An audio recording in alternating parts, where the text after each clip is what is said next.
So this week in class, we started about learning about neuroscience, which is basically how every time we learn, our brain is changing, and so the more we can learn about this, the better we can make new technologies in order to learn and be better off teaching. Um, Next, we talked about how humans are goal directed.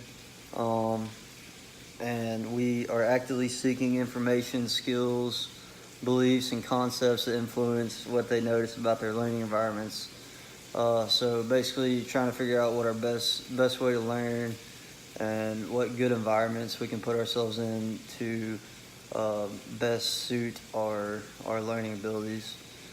Um, Next, we talked about how there's implication for teachers and they need to be able to make things visible for their students.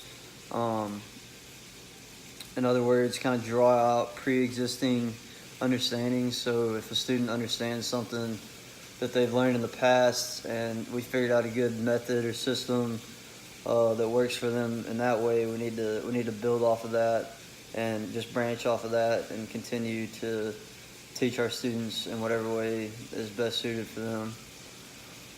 Next, we talked about how classrooms need to be learner-centered.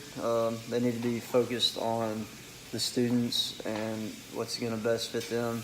An example that you gave in class was how, for the student athletes, what we learn in practice is taken to the game. It's hands-on, and we're practicing what we're going to do in a game. So it's very direct and hands-on. Next, we talked about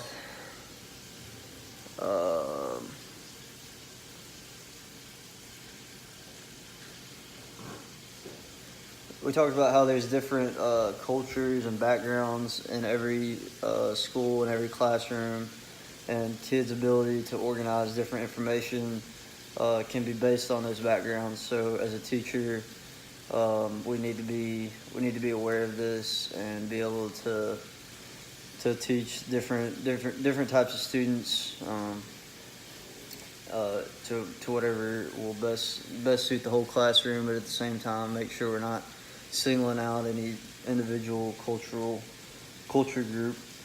One more thing we talked about